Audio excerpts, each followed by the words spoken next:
Hope you guys enjoying your weekend, man. It was a good fight with Tank Davis against Nunez. Quick stoppage, early stoppage. I thought it was, but after looking at it a few times, it looked like it looked like Nunez was out on his feet for a split second. He couldn't defend himself. He couldn't cover up fast enough.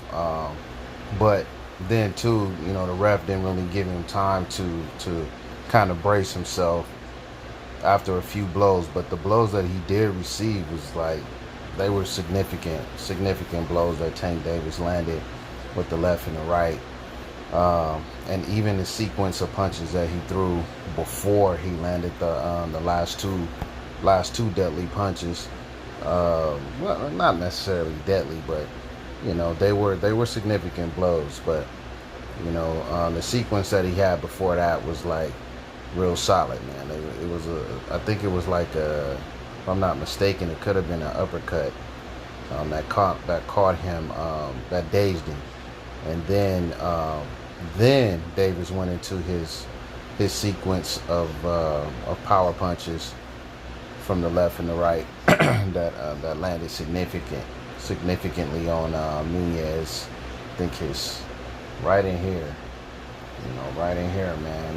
And once you get hit right there, your equilibrium is thrown all off, and it's really in between the ear and like right here and all along this jawbone towards your chin.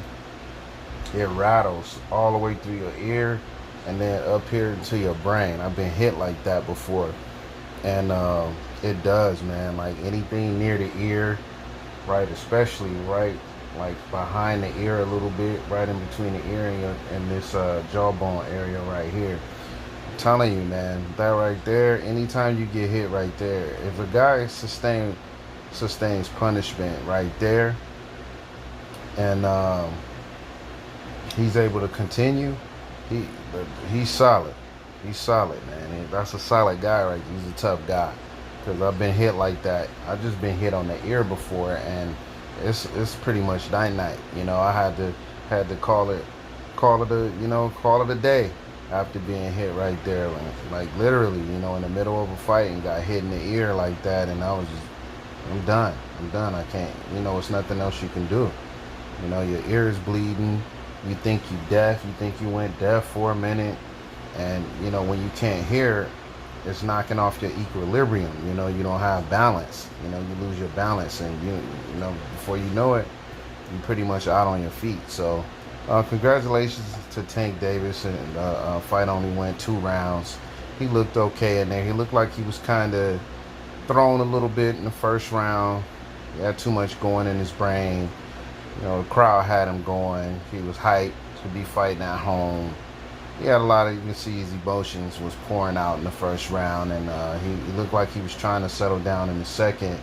But Nunez came out, and he looked very, very confident. He looked focused. He looked like he was determined to try to make something happen, and they ended up clinching.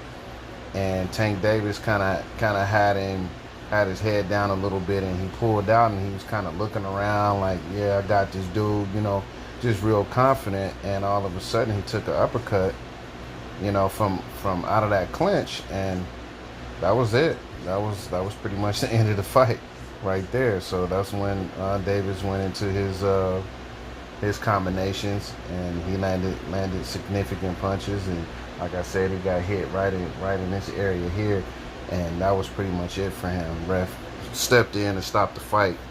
So Gamboa, I saw Gamboa fight tonight. Congratulations to him, man, on coming back and being able to pull off a knockout. But I've seen that guy that he was fighting fight so many times, man, and he pretty much always gets the bad end of the stick in fights like that. So he was supposed to look good against him. But congratulations anyway. I mean, it's been 5 years since his last knockout, and from what they were saying on the telecast, this guy hasn't been in the ring in 20 months. Yeah, 20 months, I believe. So, I thought it was longer than that, honestly, because I've only seen him fight one time since that whole 50 Cent ordeal, and I haven't really paid attention to Gamboa since then. And it's just sad, because the guy was talented. He was pretty much where Lomachenko is today, with his ability and with the way his elusiveness and his quickness, his hands, his power. I mean, he was a flashy guy, man. Gamboa was on his way to being a big star, man, and all of a sudden, things just went south for him, man. And that's a whole nother video and a whole nother story for another day. But, congratulations to him. And he was saying that he wanted to fight Tank Davis. And then I read last night that Leo Santa Cruz wants to get in the ring with him. I think that's the fight that we need to see outside of the Lomachenko fight.